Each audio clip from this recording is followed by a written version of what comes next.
Boa noite, bem-vindos a todos. Hoje é a nossa quarta aula do livro Liberados Somos Concluídos. Hoje é dia 19 de outubro, muito bem-vindos. Quero agradecer especialmente a Andreia, que pegou aí essa responsabilidade de fazer o resumo hoje e teve pouco tempo para trabalhar nesse assunto, porque tinha uma outra pessoa destacada para fazer isso e ela se prontificou, a outra pessoa teve um problema e não vai poder estar com a gente hoje. Então, Tati, bem-vinda. Deixa eu te promover aqui para host.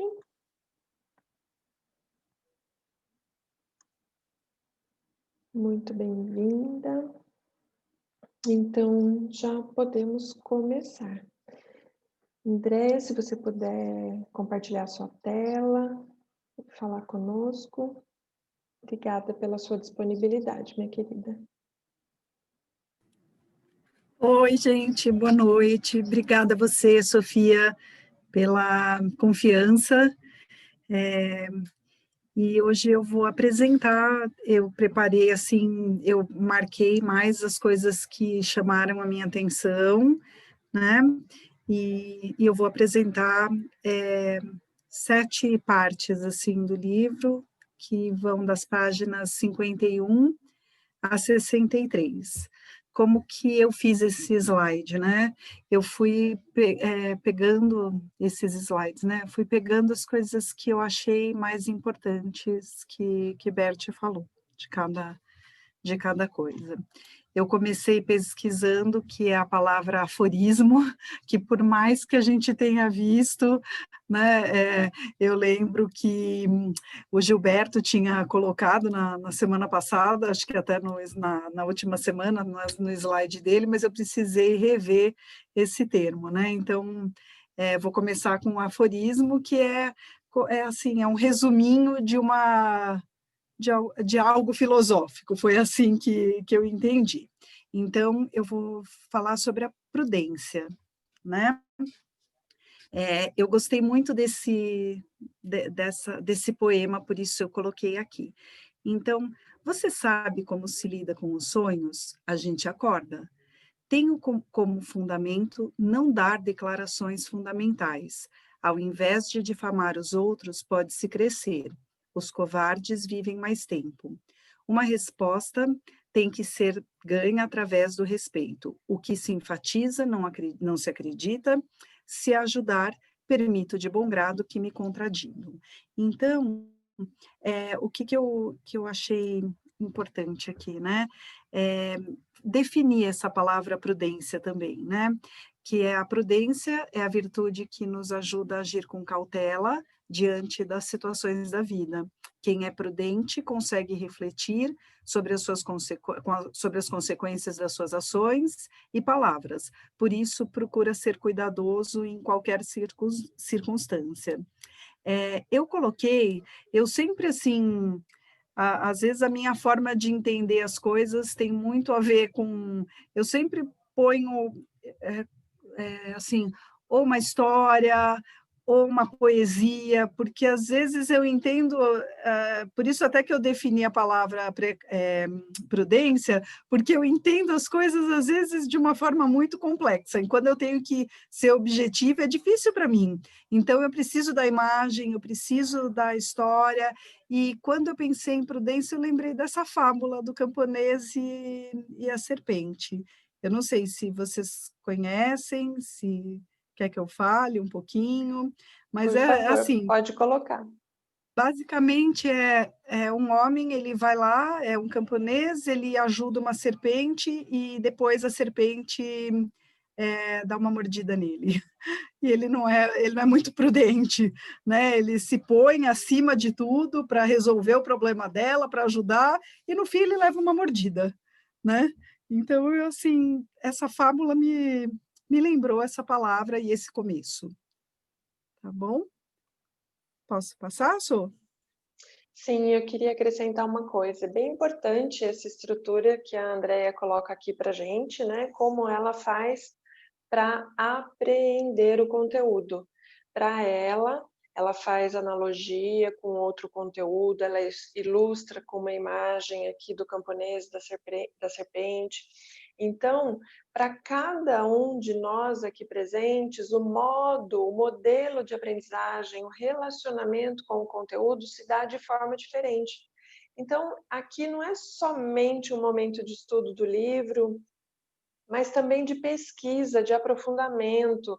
Não é só ouvir os principais tópicos, mas é preparar o conteúdo com antecedência, isso é para todos nós, né? A gente lê com antecedência, daí a gente vem para cá e aprende junto com o outro da forma que ele aprende. Então, ilustra com um vídeo, com uma fotografia, com uma fábula, busca o significado das palavras para fixar aquilo, né? O que é um aforismo? Realmente não é uma palavra do nosso uso coloquial, remete a um ditado, um aforismo. E para uns vai ser como a Andrea, precisa de uma imagem, para outros precisa de um poema, para outros precisa de uma sensação. Os sinestésicos vão associar as coisas às sensações, ao toque, ao cheiro, ao paladar. E então, compreendendo como é o meu modelo de aprendizagem, tudo fica mais fácil. Eu sigo essas pistas várias vezes e vou aprendendo, guardando para mim. Eu aprendo e tomo para mim, eu apreendo aquele conteúdo. Aí eu me aproprio desse conhecimento. Para isso eu preciso saber de algumas coisas. Por exemplo, você é sinestésico? Você reconhece mais o universo ao seu redor a partir do toque, do contato físico, do beijo, do abraço? Bom, durante a pandemia deve estar sendo mais difícil se o seu modelo de comunicação, se a entrada da informação se dá por essa forma, porque a gente está com o distanciamento social e tem pouco contato com as outras pessoas. Então, é importante saber, pode ser que esteja em mais sofrimento por causa do distanciamento social. Você é auditivo, precisa ouvir, é mais fácil entrar pelos ouvidos. Você é visual, então precisa de esquemas, de fotografias, de imagens, de gráficos, para que o conteúdo entre através dos olhos. Então, o nosso modelo de aprendizagem muda de pessoa para pessoa. E nós internamente temos 3 áreas. Os inputs entram pelos nossos 5 sentidos, o conteúdo vai fazer esse caminho, entrar pelos nossos 5 sentidos, vai ser levado pelo processador até a memória. O processador vai descartar aquilo que não é importante, vai guardar e apreender aquilo que é importante, e o que apreende leva até a memória. Se a gente for usar tudo só na superficialidade e não se aprofundar, a gente não leva o conteúdo até a memória, isso não fica fixado. Então, lê livro, lê jornal, ouve notícia, fica sabendo da história, mas não consegue reproduzir, esse conteúdo não foi até lá atrás. Então, existem alguns testes, eu estou preparando uma aula exclusivamente a respeito do modelo de aprendizagem e de comunicação de cada um, porque tem muita gente com coisas bastante interessantes lá na memória e que não consegue externar, tem gente que não consegue internalizar, então nem processa, nem leva até a memória, e aí fica com essa dicotomia. É uma pessoa inteligente, mas não memoriza, não consegue externar, e acha que não está sabendo aquilo que está sabendo, porque em algum desses momentos o processo não está acontecendo completamente. Então, é bem importante a gente conhecer o nosso funcionamento interno, compreender que cada um dos outras pessoas tem os seus processadores e o seu modelo de processamento, de internalização do conteúdo, e a gente vai aprendendo assim com cada aluno que vai trazendo a sua forma de explanar o seu conteúdo. Quem tiver interesse em saber mais a respeito desse modelo de comunicação, em breve a gente vai ter uma aula presencial e online. Como é que vai funcionar? Por exemplo, no domingo agora, a gente vai ter um encontro em São Paulo, no Espaço Arvoredo, com o tema Sintonizando-se com o seu propósito de vida. A gente vai ter lá no máximo 14 pessoas presencialmente para ter o distanciamento social. E a gente vai ter um grupo de pessoas que se conecta pelo Zoom, que vão receber todas as imagens e vão poder participar dos exercícios, das constelações, das observações, vai ter o momento de perguntas e respostas. Então, as aulas a partir de agora serão nesse formato, presencial e online. Quem quiser vir presencial poderá, até o limite de pessoas inscritas. Quem não quiser vir presencial, ou porque não pode, está em outro país, está em outra cidade, está muito distante, faz a sua inscrição e participa pelo online, ok? E em breve a gente vai poder detalhar para que você saiba qual é o seu modelo de comunicação para melhorar e facilitar a sua aprendizagem. A Andrea está na vida acadêmica há bastante tempo, ela é professora, então já descobriu para o modelo dela como é que funciona. Grata, Deia. É isso mesmo. Eu preciso muito da imagem. E eu vejo assim que às vezes as crianças também, né? Se eu não coloco imagem, meu Deus, eu fico muito confusa. Mas enfim, É então porque vamos. você está na frente de uma turma de 30, 40 crianças e cada um deles na sua frente, uns são auditivos, os outros visuais e os outros sinestésicos. Então, imagem, a fala e as palavras, gráfico, desenho, tudo isso vai ilustrar e você vai atender todos os seus públicos. Então, é ótimo esse modelo de já ter a imagem, a letra e a fala. Isso vai trazendo o teu público para o que você quer levar de conteúdo. Vamos lá. Aí eu vou falar um pouquinho, então, agora sobre o presente, né? E eu vou ler, tá bom? Eu escolhi, depois que eu falar o que Bert diz sobre o presente, eu coloquei um pedacinho de um filme que eu achei que tem muito a ver com essas falas dele. Né? Então, ele diz que o presente é esse tempo aqui que a gente está agora, né? Esse tempo que a gente se move com segurança, né? Ele diz também que quando a gente tem meta, né, tudo parece fácil para nós, né? Então a gente está no presente, tem a meta e tudo que a gente pode pegar fica mais confortável para nós, né? A meta, a tarefa ou a vocação nos dá segurança e nos coloca cientes do presente. Ele fala sobre os pais, que eles estão sempre presentes para nós, vivos ou mortos, nos acompanham durante toda a nossa vida. Nesse pedaço também ele fala sobre o amor, que se coloca presente para nós quando vivenciamos o outro como um legítimo outro, além do presente fugaz ao presente permanente. Ou seja, aquele presente que mesmo quando a gente acha que a gente está longe dele, ele ainda se faz presente para nós.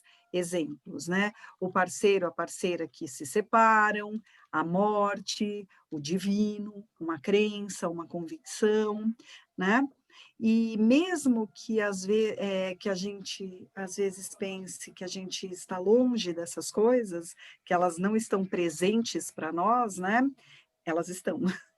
E em nosso presente, o passado e o futuro estão condensados.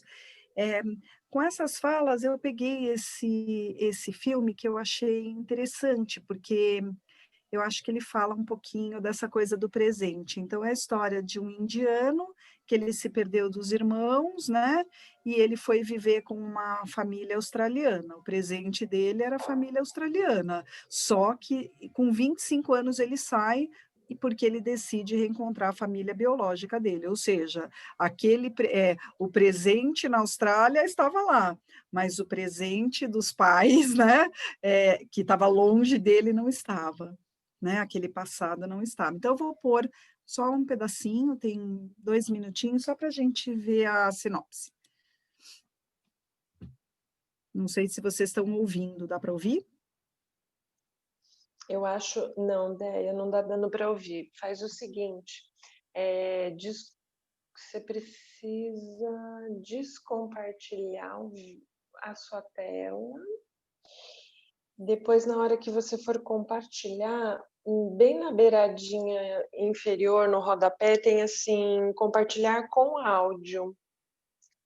Aí você vai compartilhar o seu computador juntamente com o áudio. Deixa eu ver, Sofia. Então, eu paro de compartilhar a tela. Isso, a Aí, tela. compartilho de novo. E aí, antes de É compartilhar, computer até Computer Sound, isso. sound. Tá. É que eu não estou acostumada no Zoom muito, eu estou acostumada com outra plataforma, daí eu entro com 2 computadores. Esse aqui é um sucesso, tudo funciona aqui.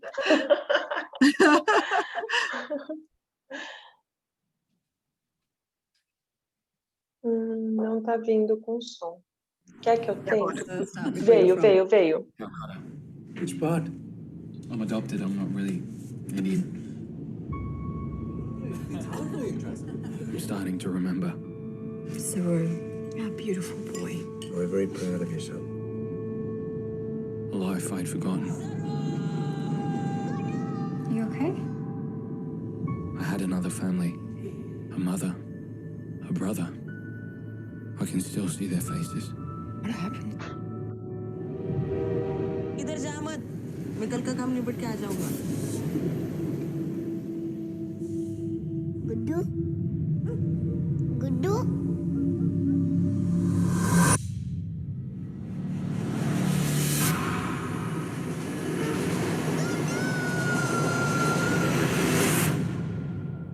I have to find my way back home. How long were you on the train? A couple of days. Couple of days. It would take a lifetime to search all the stations in India.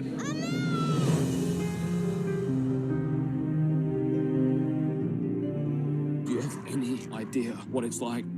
How every day my real brother screams my name. I always thought that I could keep this family together. I need you, Saru. What if you do find home and they're not even there? And you just keep searching? I don't have a choice. What was she like? Beautiful.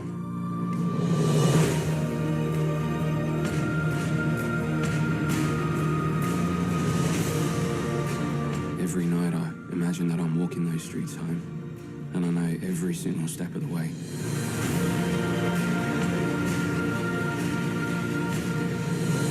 And I whisper in her ear, I'm here.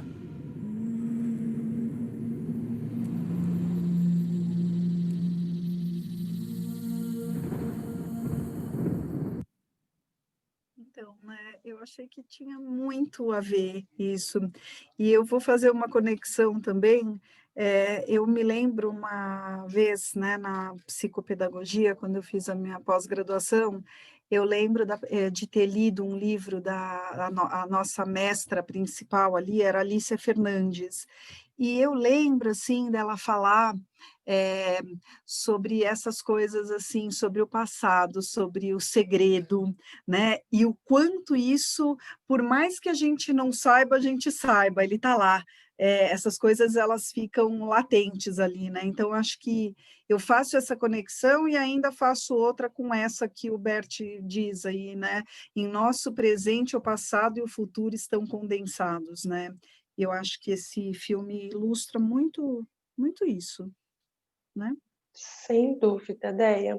Isso também me remete, além da beleza da história, é baseado num fato real.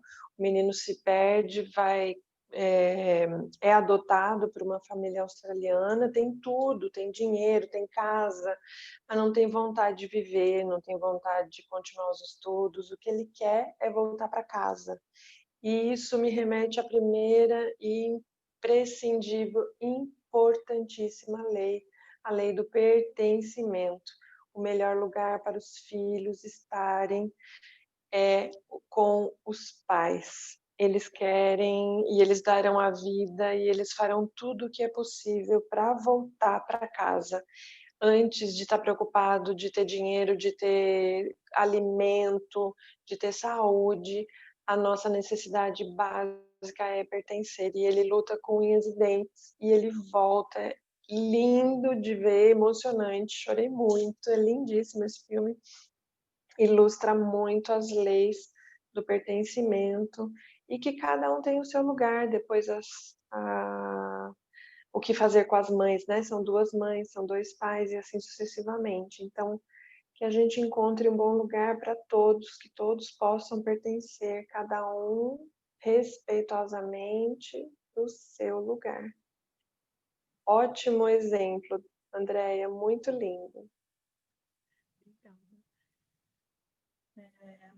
Bom, aí a outra parte é sobre a doença, né?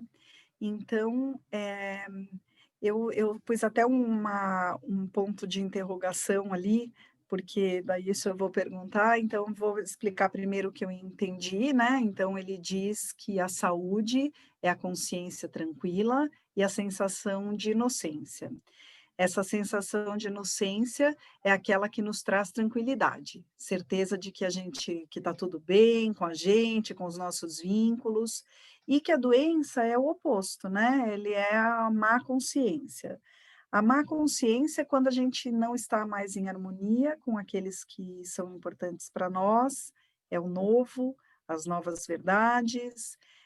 Quando adentramos a má consciência, é como se a gente estivesse em outra dimensão, que não tem a ver com a informação conhecida da boa consciência, olhamos para uma informação que não estava presente, pois aqui, na nova consciência, a incerteza e a indeterminação são as características principais. Aqui que eu vou perguntar. A má consciência, ela nos faz sofrer, mas ao mesmo tempo, ela nos leva à reintegração ao grupo. A doença nos obriga a ter consciência pela saúde e a restabelecê-la. Essa eu fiquei em dúvida, eu não entendi muito bem o que ele quis dizer aqui.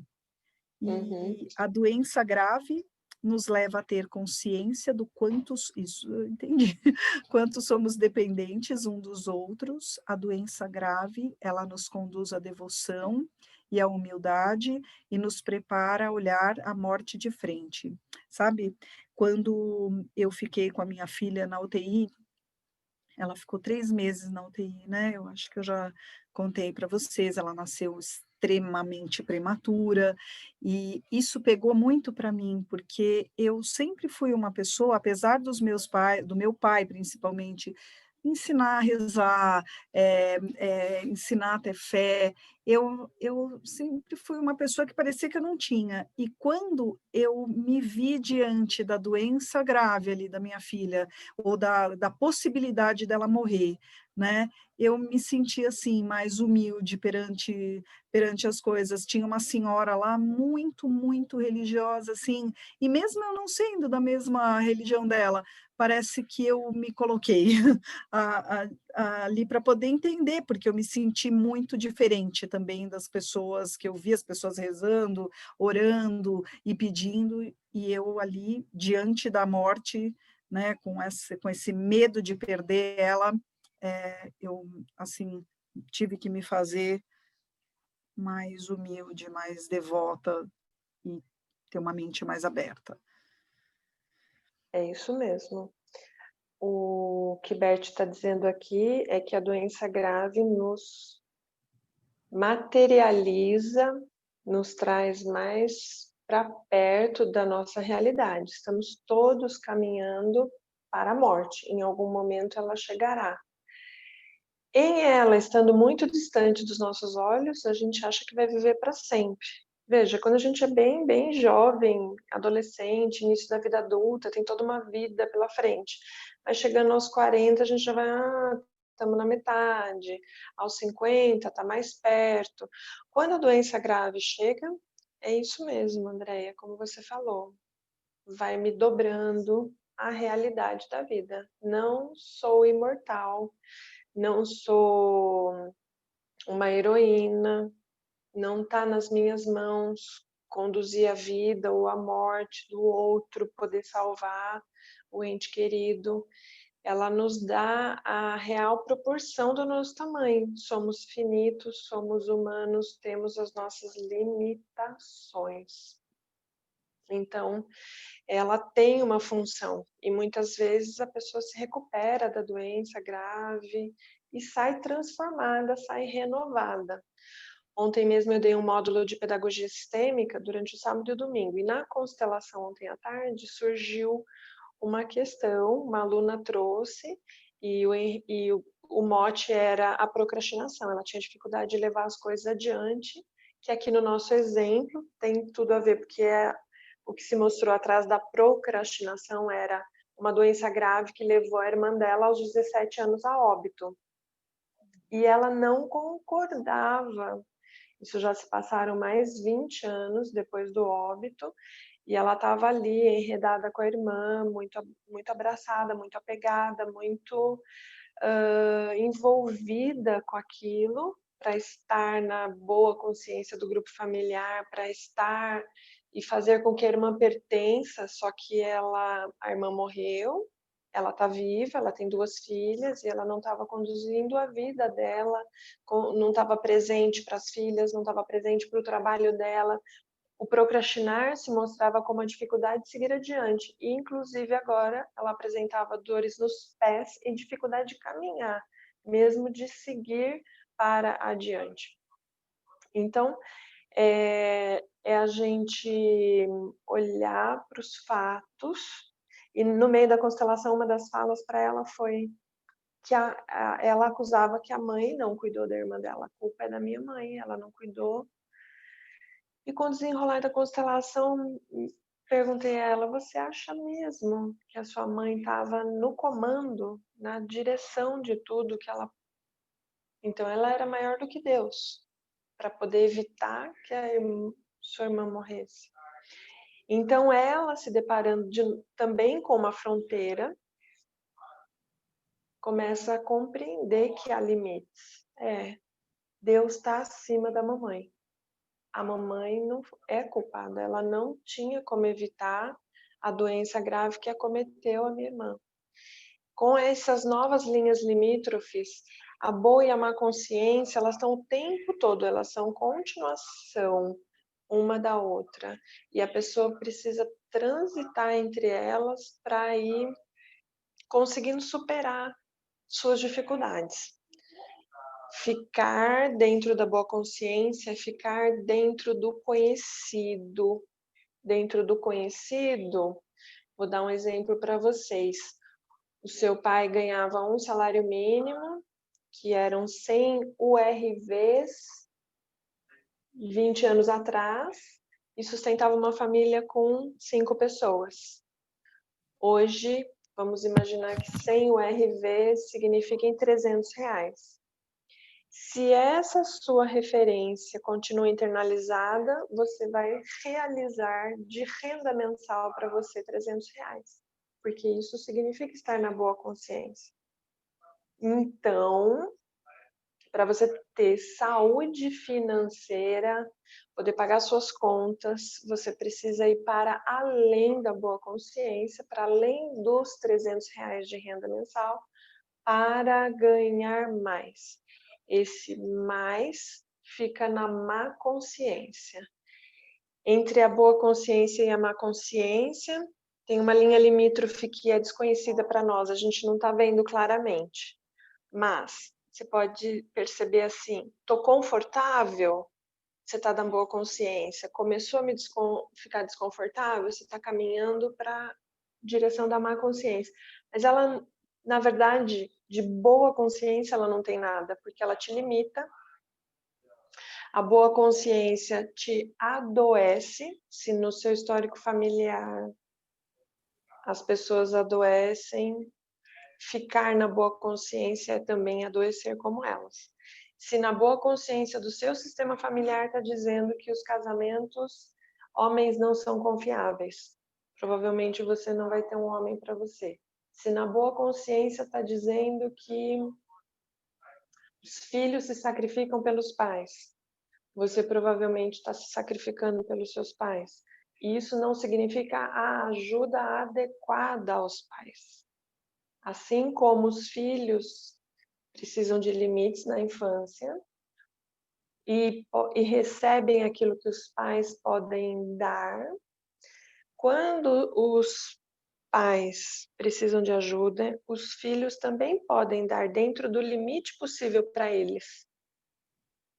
Vamos supor que as exigências de um pai ou de uma mãe manipuladores seja: agora eu preciso de um carro, agora eu preciso de um helicóptero, agora eu preciso de uma coisa que o filho não possa dar. É demais. Também ali há um limite. E então, a boa consciência é um limite, mas é um limite muito restrito. Hoje, atualizando as necessidades do mundo moderno, atualizando as moedas, atualizando, você quer mais. Se na sua família todos estudaram até a 4ª série, você quer ir até a 8ª série. Se na sua família estudaram até a faculdade, você quer o mestrado. Se fizeram o mestrado, você quer o doutorado. Essa é a brincadeira da vida. A gente quer ir para além. Se todos ficaram doentes e a gente está percebendo essa repetição de padrão, epa, eu posso me antecipar e tratar preventivamente as doenças familiares e evitar a doença. Então, mas para isso eu preciso ir para a má consciência. E qual é o grande problema de ir para a má consciência? Você tem que lidar com a culpa e se responsabilizar pelas coisas. Para isso você precisa estar no adulto. Questão essa que muitas vezes as pessoas não estão dispostas a se autorresponsabilizar. Tudo que acontece comigo, de bom e de ruim, é minha responsabilidade. Ah, Sofia, mas foi o emaranhado. Então, o emaranhado é o professor que vem te apresentar a lição de casa que você deixou pendente. Ah, Sofia, mas foi o papai que fez, eu estou só repetindo o exemplo que ele deu. Então, esse pai aí que você está reclamando, que fez errado e que você agora repete errado, foi o melhor pai que você conseguiu arrumar, é a melhor mamãe que você conseguiu arrumar, porque por vibração você alcançou esses familiares. Você então encontrou a melhor forma, o melhor conjunto de variáveis para o seu desenvolvimento, para o refinamento, para a purificação do seu ser, que é a reforma íntima. O que é a purificação? É ficar cada vez mais puro. Purificação, me torno puro e fico mais são.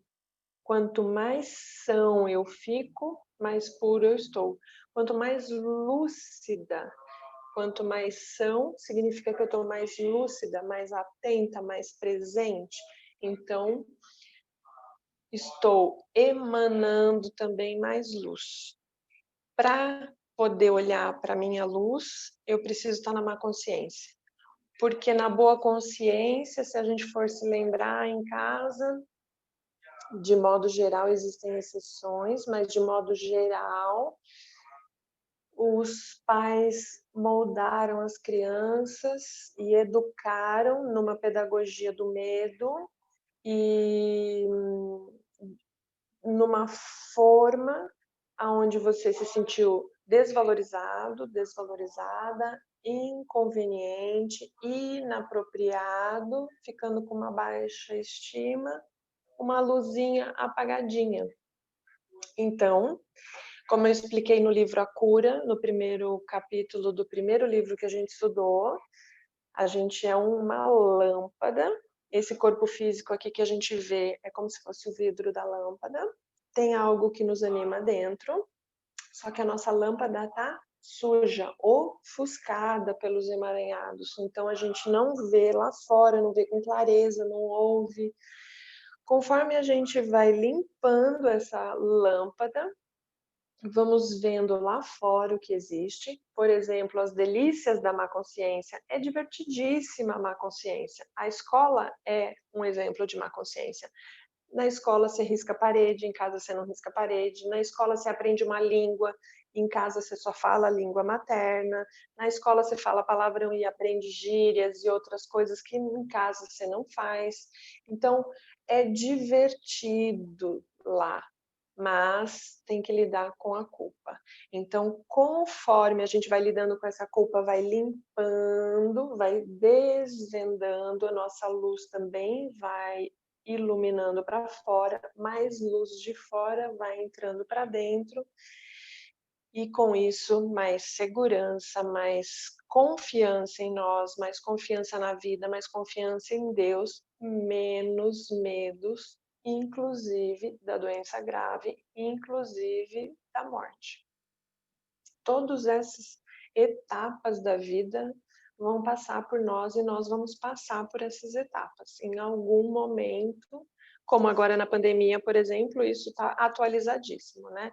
A gente está falando de uma doença grave que acomete e circula sem que a gente possa perceber claramente como ela circula. Então, é bem importante a gente estar preparado para, por exemplo, se familiares falecerem, a boa consciência está dizendo que é o momento finito.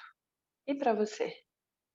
O que você escolhe conscientemente? Eu quero mais tempo de vida. Você vai ter que ir para a má consciência e pagar o preço. Por exemplo, de sofrer a perda. Minha cunhada perdeu a mãe agora com a Covid e ela ficou viva. Que preço? Um dos preços que ela teve que pagar. Sustentar a dor da perda da mãe. Então, tudo tem um preço. Isso significa autorresponsabilidade, isso significa estar no adulto, isso significa ir para uma consciência e sobreviver e caminhar. E lá do outro lado, além de ter muita luz, tem muita alegria e muita felicidade. É por debaixo de todos esses emaranhados que a gente vai encontrar aquilo que a gente vem buscando. Leveza, alegria, felicidade. Mas tem um preço. Lidar com a culpa. Ficou mais claro, Deia? Sim, Sofia, com certeza. Porque a minha dúvida era assim, né? Quando aqui ele diz, né? A má consciência é o novo. E eu pensei assim, puxa, mas o novo é bom, o novo, né? Mas às vezes não significa que seja fácil, mas é bom, né? E aí eu fiquei confusa, mas agora clareou muito. E por que o novo é bom, Deia? Para quem gosta. Tem gente que não gosta do novo. As pessoas tradicionais, por exemplo, gostam do antigo, de como os móveis eram, de como a casa era, de como era o domingo com a família toda reunida, as tradições, né? Então, não gostam tanto do novo e vice-versa. Depende do olhar, da ótica por onde a gente vê. Mas, vamos supor que, para mim também eu gosto do novo e da mudança e estou disposta a ir. Ele traz sofrimento, esse movimento de ir para o novo, traz também, porque ele é solitário. Enquanto a maior parte do seu sistema familiar, vamos ver nós aqui, estamos em 23 pessoas, poucas pessoas estão em família. A família Montessano é uma exceção, 2 ou 3 irmãs vêm para a mesma aula. O restante está aqui sozinho, está indo para a escola, está indo para a má consciência, é um movimento solitário. O restante fica lá sob as regras, as normas, as condutas antigas. Então, como é para quem vai sozinho esse ir para o novo? Tem essa dor também de suportar a solidão, porque está mais distante de quem da tribo dela não quer ir. Mas, no meu entendimento, vale a pena. Mas tem que pagar o preço. Mas tem um preço. Verdade, Sabe que você falou isso, me lembrou assim um pouco na escola, né? Com essa questão tecnológica. Eu sempre gostei, mas assim, eu trabalho numa equipe. É difícil, é mais difícil para algumas pessoas do que para poder se render ali, né? E daí assim, e é um caminho sozinho, me vejo bem sozinha para resolver algumas coisas. Isso mesmo. Vamos lá. E então, assim, as duas próximas partes são constelações, né, que falam sobre a doença. Eu acho que o que eu levo dessas duas dessas duas partes que eu li, é exatamente isso que a gente falou, a má consciência, a doença, a devoção, o se rebaixar, assim, não é rebaixar, não é Uma essa palavra, é essa reverência, aqui, ó, uma a reverência. reverência, né? A reverência, exatamente. Então, eu vou falar rapidamente sobre as duas. Então, o primeiro exemplo de uma constelação que um homem chegou, ele falou que ele tinha sido contaminado pelo vírus da AIDS, ele é homossexual, e ele fala que o parceiro dele morreu e ele ficou ali com a doença, né?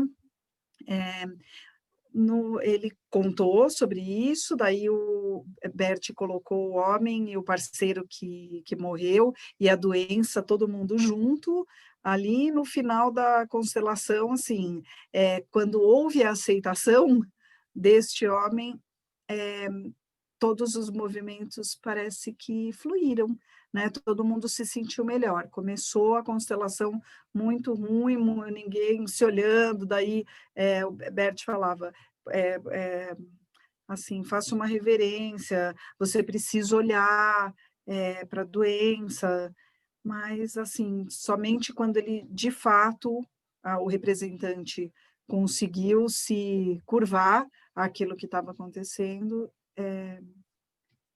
tudo ficou mais leve, né? Uhum. Eu peguei essa citação aqui de Bert, que eu achei que combinava com isso. A reconciliação começa em nossa alma. Quando que quer que seja que rejeitamos ou do qual temos vergonha é reconhecido e mesmo amado, então nós podemos nos tornar mais confiantes, mais completos e em paz, né? E eu acho que tem a ver exatamente isso, quando ele conseguiu aceitar aquilo que tinha acontecido, eu acho que ele ficou mais completo e em paz, e todos ficaram também, né? Pode passar para a próxima, Sofia? Sim. Passo? Uhum. Uhum. Aí, essa também eu achei muito interessante, essa constelação. Então, a queixa era assim, um homem, ele doou um rim para um amigo, e depois dessa doação ele começou a ter crises de pânico, visões terríveis de assassinato e tal. E aí, quando Bert colocou todas as peças na constelação, a primeira coisa que foi vista é que este amigo já tinha feito um transplante. Os movimentos da constelação mostraram que essa pessoa, esse amigo, ele ia morrer, de fato. E este amigo que doou o rim, ele acabou interferindo no movimento da vida e da morte desse amigo, né? E por isso ele se sentia tão em pânico, por isso ele tinha essas visões, né? E daí, assim, o que Bert instruiu, né? Que ele deveria aceitar de volta aquele rim que ele tinha doado, né? Porque ele deu e ele deveria aquilo fazer parte dele de novo. Então, quando ele aceitou, as coisas, o movimento ficou melhor também. E aí Bert falou da importância do destino, né?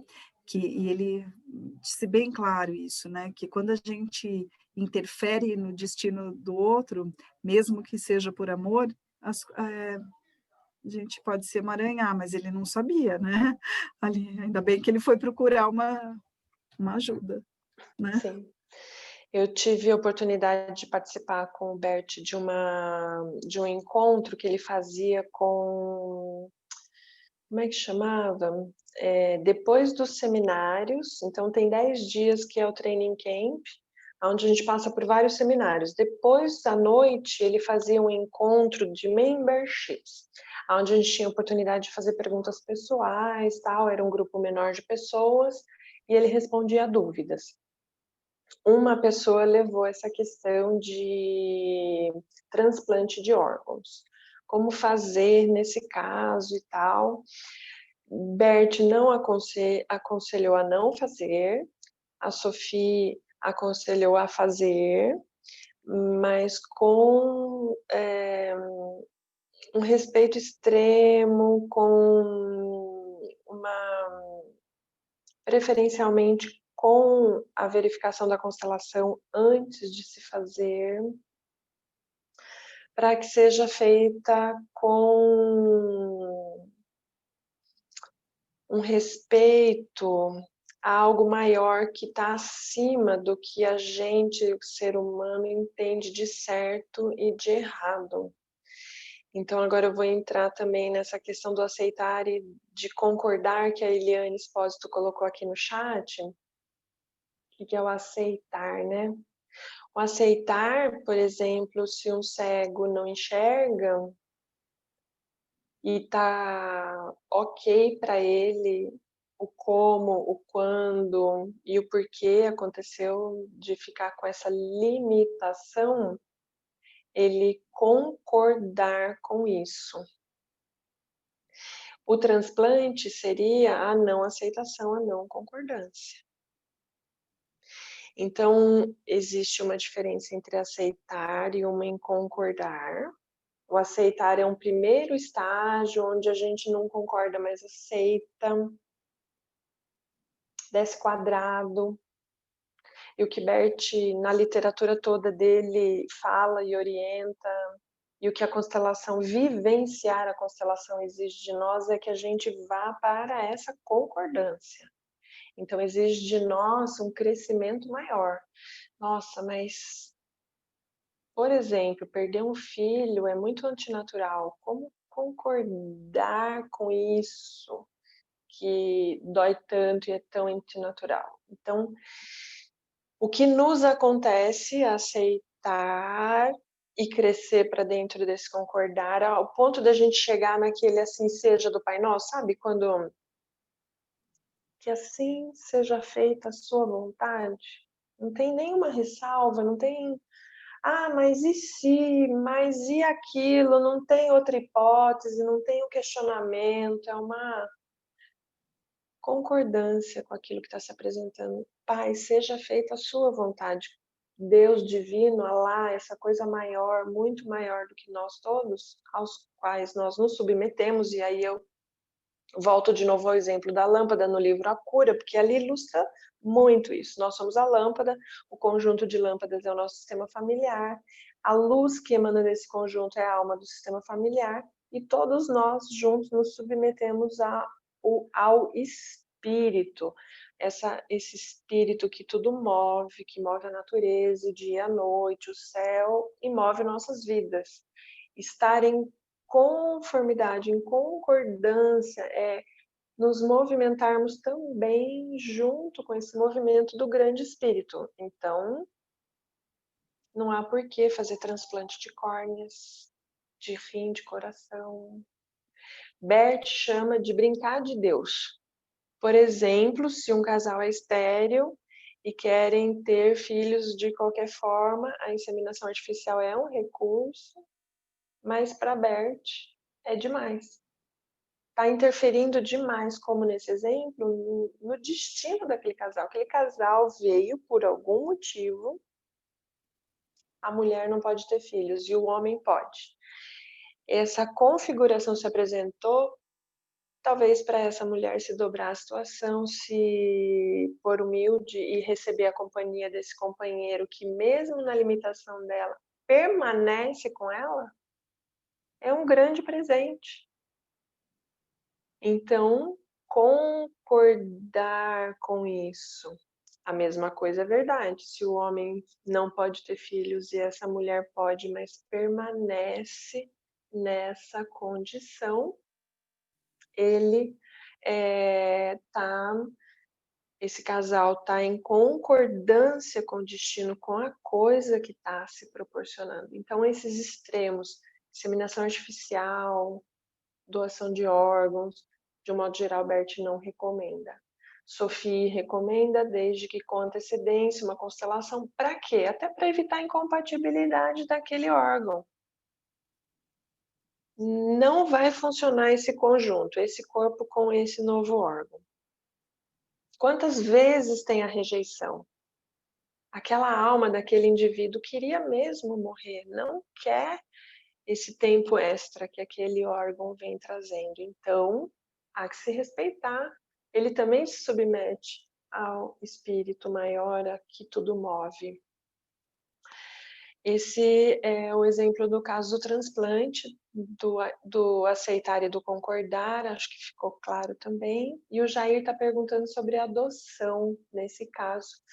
A adoção a gente poderia falar durante uma aula inteira, de 1h30, tem bastante coisa para dar de exemplo, mas de uma forma geral, também não é recomendada a adoção, porque o lugar dos filhos é junto aos pais. Nesse exemplo que a Andrea trouxe do Leon, esse menino foi adotado por uma família, né? Porque a justificativa normalmente da adoção é assim, né? A mulher não pode ter filhos e quer muito ser mãe, ou o marido também quer muito ser pai. Eles se colocam numa posição muitas vezes de arrogante, porque eu tenho uma condição financeira, porque é muito melhor vir para minha casa do que ficar no abrigo. Já começa complicado, né? Quem disse que é o melhor para aquela criança? Muitas vezes o melhor é estar abrigado. E graças a Deus a gente tem a constelação nos tribunais, no judiciário, auxiliando também nesse processo de encontrar a família para a criança certa e o vice-versa, a criança certa para aquela família e a família certa para aquela criança. O que tem se mostrado na constelação é que muitas vezes a criança prefere ficar abrigada, uma vez que não pode estar com os pais. Se possível estar com os pais, a melhor solução ainda é estar com os pais, mesmo que em condições de pobreza extrema ou de vícios, de droga, a alma daquela criança quer estar com os pais. O Leon, passados 25 anos, morando num país desenvolvido, com dinheiro, com emprego, com namorada, com pai, com mãe, ele volta para a Índia porque ele anseia por estar de novo junto com os dele. A gente quer estar junto com os nossos familiares, e principalmente com pai e mãe. Então, a adoção há que se ter bastante cuidado. Há casos bem-sucedidos, sim. Então, há que se ver as especificidades, as peculiaridades de cada situação. E a Eliane Espósito colocou aqui, quando o doente quer e concorda com o transplante. Precisamos considerar, Eliane, a situação da alma dessa pessoa, porque o que eu falo é diferente do que a minha alma anseia. Se a gente tivesse bem alinhadinho mesmo entre mente e coração, né? A gente estaria mais próximo do nosso propósito. Normalmente, a mente está querendo uma coisa e a alma está querendo outra coisa. Então, se for um desejo puro e genuíno da alma, pela constelação, por exemplo, vai poder se observar. Sim, esse é o lugar a ser seguido. Esse é o caminho a ser feito, o transplante vai ser bem sucedido, não vai ter devolução, rejeição do órgão e tudo mais. Então,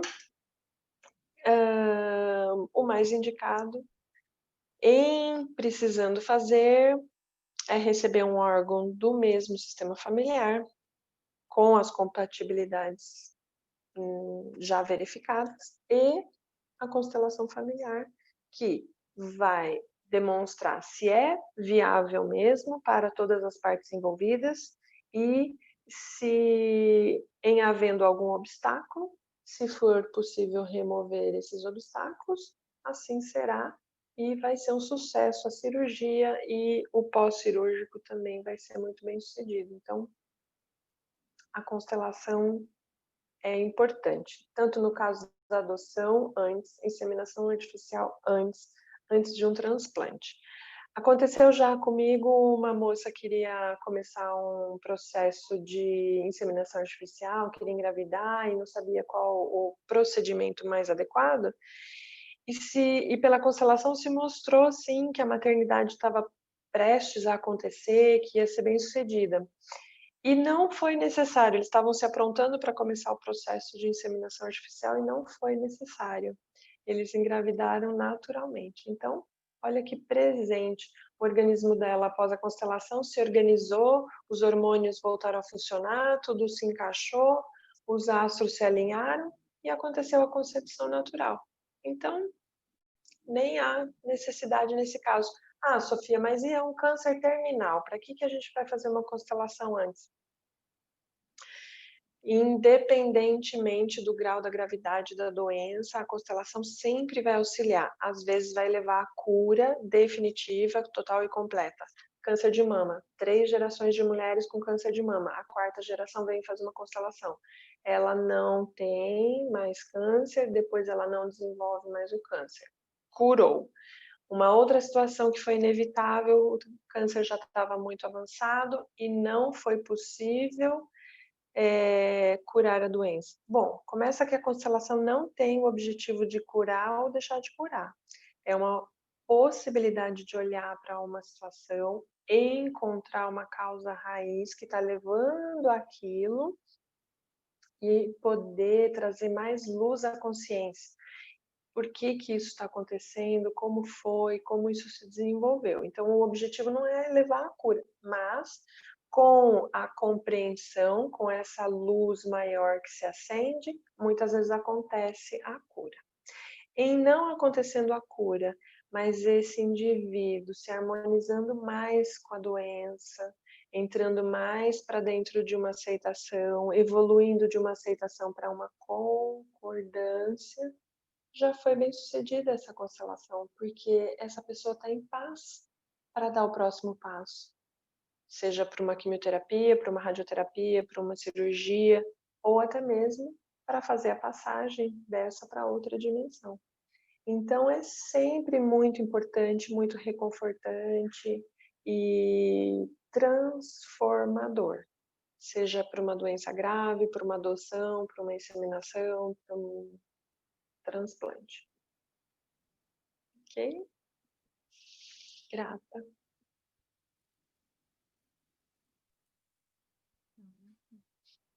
Próximo, Sofia. Uhum. Você falou bastante da alma, né? Dos movimentos da alma, e esse trecho ele fala disso também, né?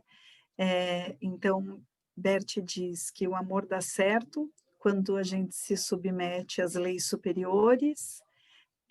Ele também fala que às vezes as tragédias ocorrem quando achamos que por amor a gente pode burlar e modificar essas leis, são esses casos, né, que você citou ali atrás, né?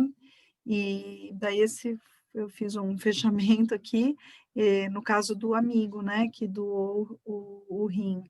Ele burlou essa lei por amor. Daí Bert fala de tirar a dignidade do destino de alguém, né? E por amor ele tirou a dignidade do destino desse amigo, né? E por isso também o gesto dele não teve sucesso. Aí, deixa eu apagar só esse chat que está aqui. Tem um outro trecho que ele fala sobre a verdade. E ele faz assim, a gente refletir com as palavras dele, né? Que a verdade muda o que era imutável. O que era imutável, o que era verdadeiro, o que era válido, e a verdade faz com o passar do tempo, ela vai mudando de figura, né? E ele diz que quando a gente se defronta, né, com a realidade de forma aberta, o real se manifesta de forma provisória e limitada. Eu peguei essa imagem e essa poesia, porque eu falei, como eu vou explicar isso? E eu acho que na poesia, para mim, ficou mais fácil, né? Então, diz assim, Carlos Drummond de Andrade diz sobre a verdade. Verdade. A porta da verdade estava aberta, mas só deixava passar meia pessoa de cada vez. Assim, não era possível atingir toda a verdade, porque a meia pessoa que entrava só trazia o perfil de meia verdade, e sua segunda metade voltava igualmente com meio perfil. e os dois meios perfis não coincidiam. Arrebentaram a porta, derrubaram a porta, chegaram a um lugar luminoso onde a verdade esplendia seus fogos. Era dividida em duas metades, diferentes uma da outra. Chegou-se a discutir qual a metade mais bela. As duas eram totalmente belas, mas carecia optar. Cada um optou conforme seu capricho, sua ilusão, sua miopia. Carlos Drummond de Andrade. Eu achei bacana, assim, Excelente. né? Achei que tem muito a ver com o que ele diz sobre a verdade, né? Posso passar, Sofia? Eu quero falar sobre a verdade, do meu ponto de vista, assim, e eu acho que Bert é muito bom nisso, porque outros autores, por exemplo, e como eu enxergava a vida e as coisas antes, era sempre a partir da minha ótica, e a minha ótica era a ótica certa, claro, né? É a minha forma de pensar, e só existia a minha forma de pensar. Lendo Bert, ele sempre fala de tudo que contém e do que não contém, de tudo que está e de tudo que não está. Quase como se ele pudesse ver em 365 perspectivas diferentes. E quando ele, claro, é capaz que ele não consiga 100% das vezes ter todas essas perspectivas, mas ele sempre se esmera e relata, por exemplo, uma fala: eu sou sua mãe e você minha filha. Ele sempre fala, quando ele vai se referir a um relacionamento de mãe e filha, nessas duas perspectivas. É claro que é óbvio para nós, você está falando que eu sou sua mãe, então eu sou sua filha. Só que o óbvio precisa ser dito. A gente precisa ser bem claro no que fala, no que faz, na expressão, e dizer também que essa é a minha verdade. E então eu posso me abrir para ouvir a verdade da Andrea, a verdade do outro, a verdade das partes.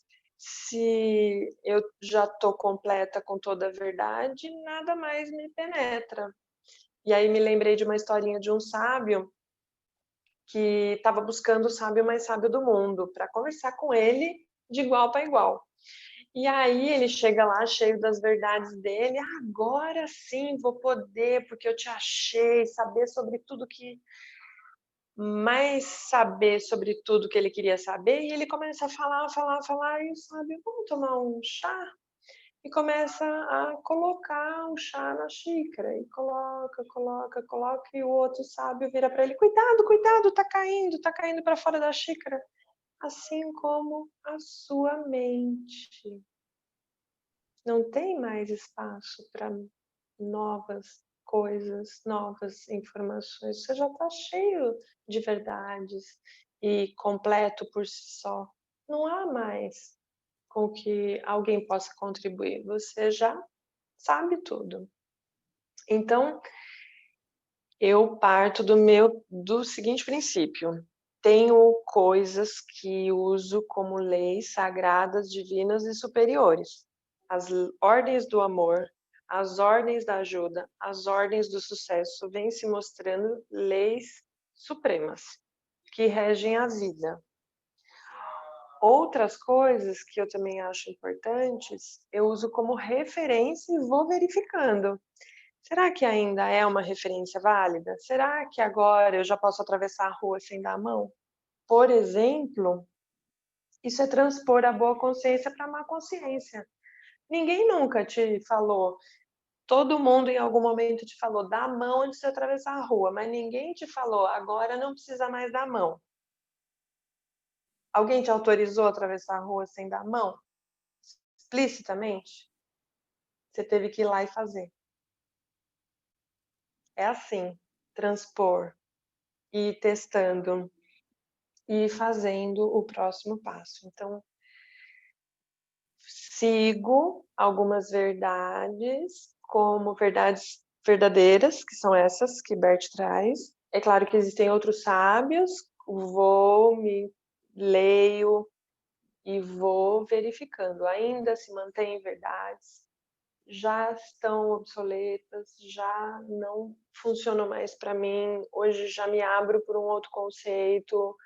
Então deixo sempre espaço vago. Olha, ali pode, como eu falei para os alunos ontem, eu sou a professora aqui, mas eu estou professora aqui e eu posso aprender com vocês. Então pode ter uma alquimia, uma interação. Se eu já vier cheia das minhas verdades, não der a palavra a vocês, como é que eu vou também crescer nesse processo?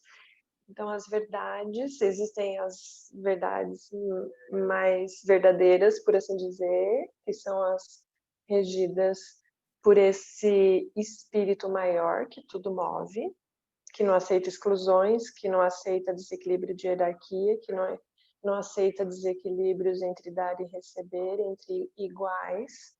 E isso pode estar de noite, de dia, inverno, geando, nada muda. Isso é fato, vem sendo comprovado há 40 anos, existem mais de 110 obras falando sobre isso. As outras a gente vou olhando como referência e observando para mim. Isso funciona para mim e respeito o outro se para o outro não é uma verdade. Tá tudo bem, é só o meu ponto de vista.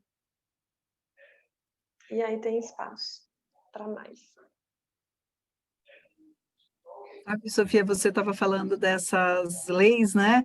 Eu lembrei de uma coisa na escola, assim, logo que eu comecei a ter contato com a constelação familiar, assim, de uma forma muito empírica, eu levava algumas coisinhas, assim, para a escola. E aí, onde eu cheguei, tinha um menininho embaixo da mesa tendo um ataque nervoso, ele não queria sair de jeito nenhum, ele não...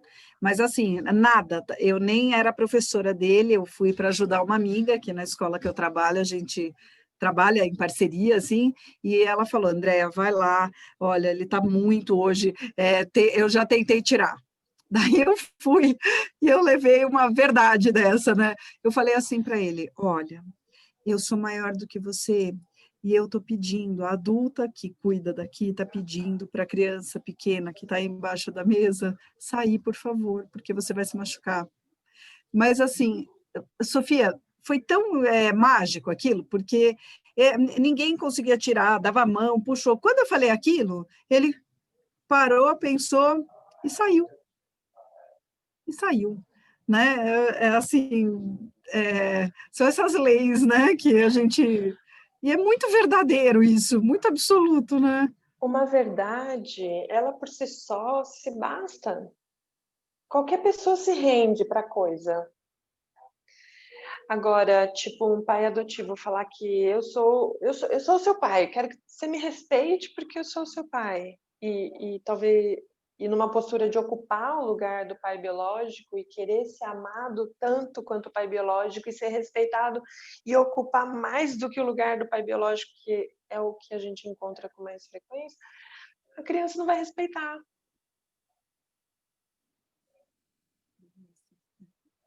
Você tá sem áudio, né? Ficou E mudo. agora? Agora voltou. Agora voltou? Então, vamos lá. Posso passar para a próxima? Por favor.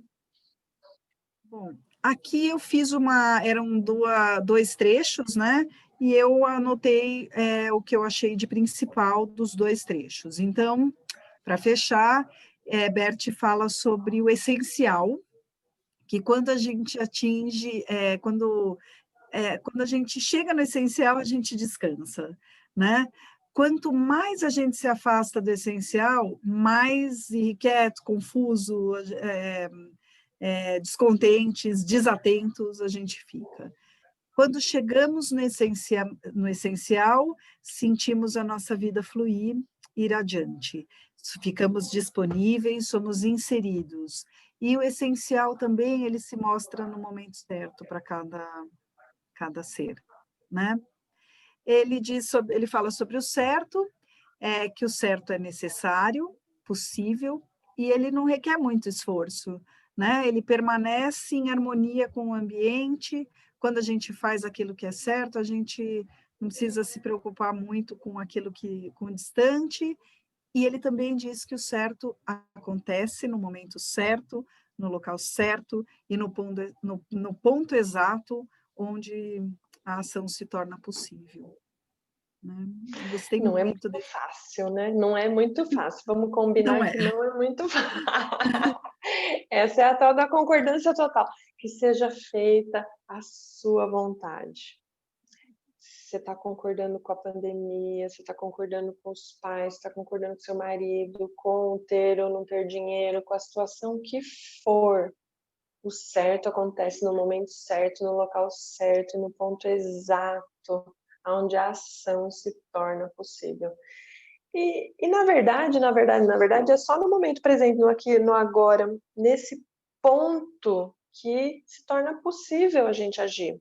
Ah, eu quero conhecer mais, eu quero estudar mais, eu quero mudar isso. É só no agora que eu posso. Esse é o momento exato, é o essencial, é o certo, porque antes não dava.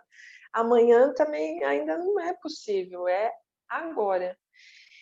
Então, o concordar plenamente com tudo, que também é uma regra no trabalho de Bert para que a gente se desenvolva para essa concordância.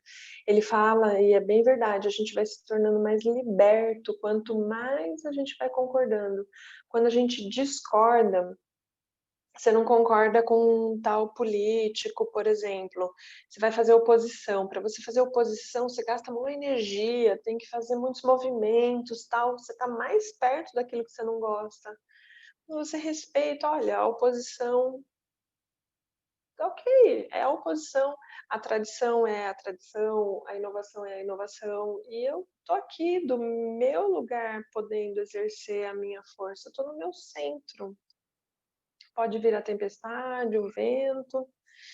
Eu tô aqui, não tô gastando energia, tô concentrada para agir quando necessário. E agora me remete à pergunta da Miriam. Atualmente, há muitos casos de maternidade tardia em que os médicos estimulam o congelamento de óvulos em decorrência da idade da mulher. E essas mulheres se assustam e passam a olhar com preocupação para o que antes era tranquilo. Então, eu vejo várias questões aqui nessa pergunta. O que antes era tranquilo? Engravidar aos 14, 15 anos de idade, como foi com a minha avó, como foi com a avó de muitas pessoas. Engravidar aos 18, como foi com a minha mãe. O segundo filho foi aos 21 e eu aos 26. Então, o natural era que a gravidez acontecesse no auge, quando a mulher está mais apta a gerar filhos saudáveis. O que aconteceu depois da Revolução Industrial, do advento da camisinha, o planejamento de quando engravidar. Agora a prioridade é a carreira, ganhar dinheiro, casar, ter uma casa própria. Só que as leis biológicas, os óvulos, não têm a vida toda de vida útil para serem estimulados e estarem aptos para a concepção. Então, o prazo final para a mulher é antes do que para o homem pode estar apto até 60, 65 anos, a mulher normalmente em torno de 40, 42, 44, vai chegando à linha limítrofe final, e já com vários riscos nessa idade avançada, pode ter pressão alta, várias síndromes do bebê, desculpa. Então tudo isso vai dificultando. Deixa eu beber uma água, só um minutinho.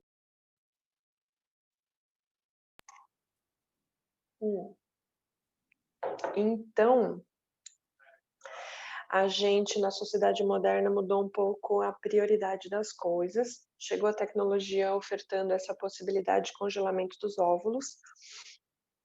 E é bem oneroso, custa assim, tipo, 12 mil reais por mês para guardar os óvulos, por ano 12 mil reais, por vários anos. São somas volumosas de dinheiro. Para remoção também tem uma grana, e depois isso é o preço do aluguel por mês.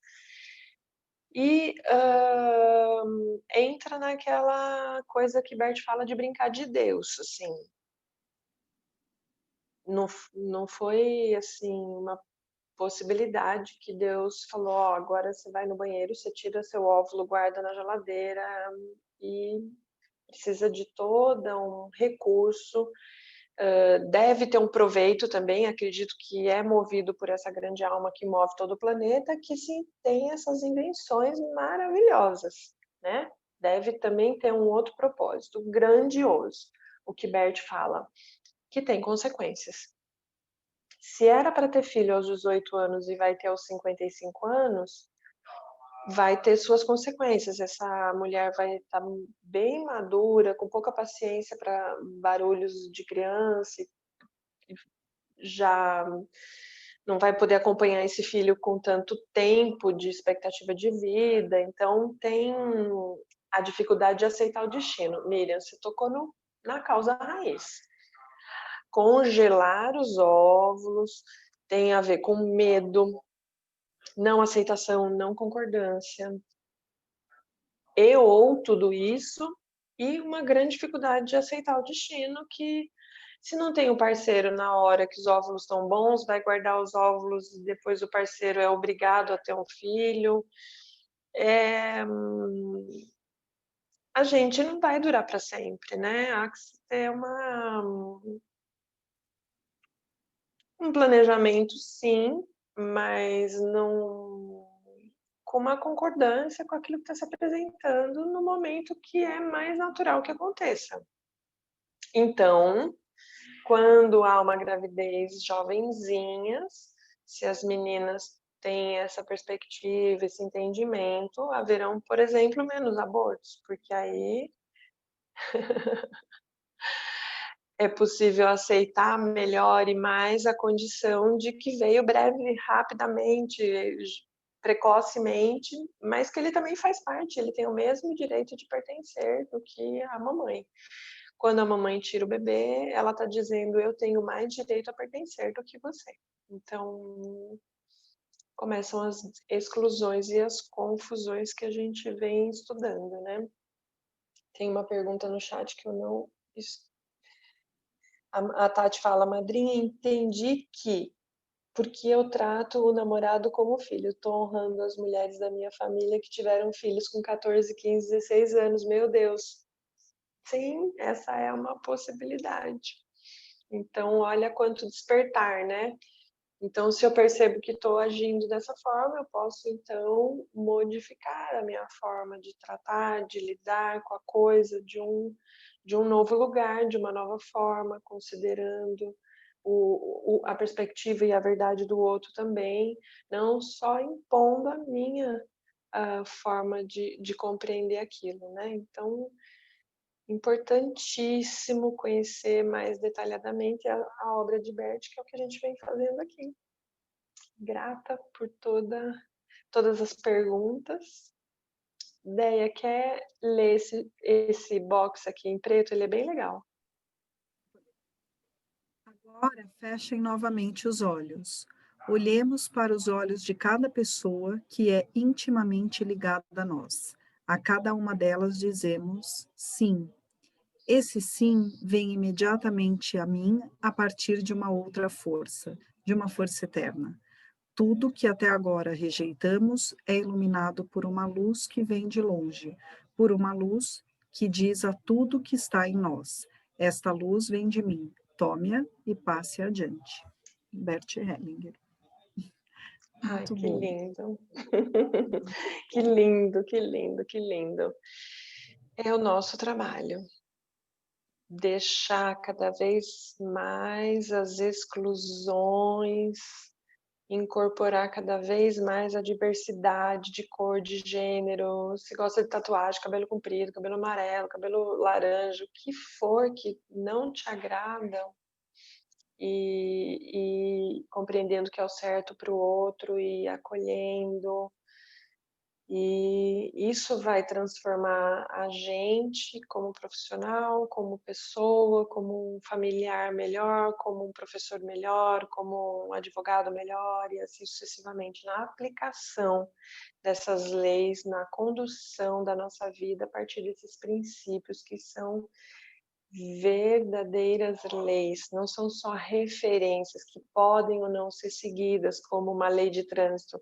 Você pode avançar no sinal vermelho, é só uma referência, você vai levar uma penalidade que é uma multa, muito provavelmente. Mas é só uma referência, não vai morrer. Só se tiver um acidente de trânsito pode impactar e aí você ter mais essa consequência além da multa. As leis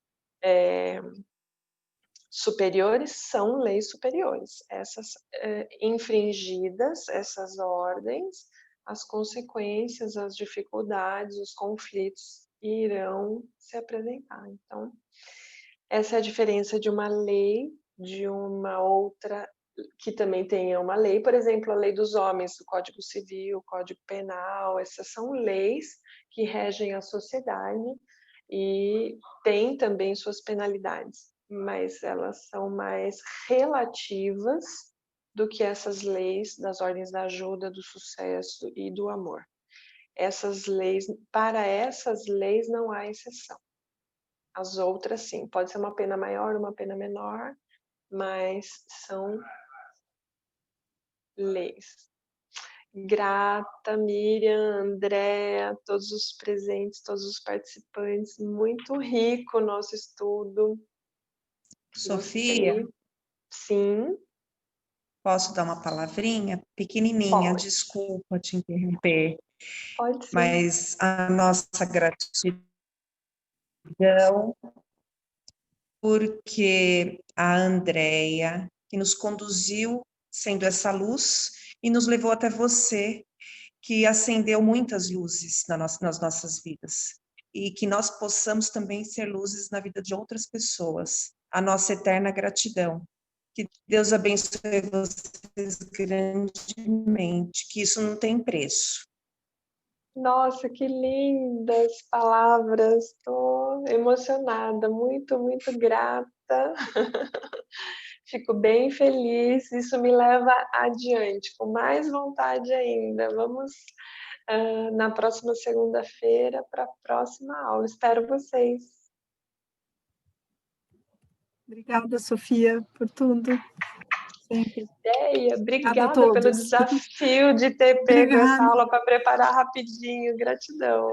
Muito obrigada a todos ali, eu estou vendo no chat. Gratidão a você também, Sofia. Obrigada a todos vocês pela confiança. Gratidão. Beijo. Beijo.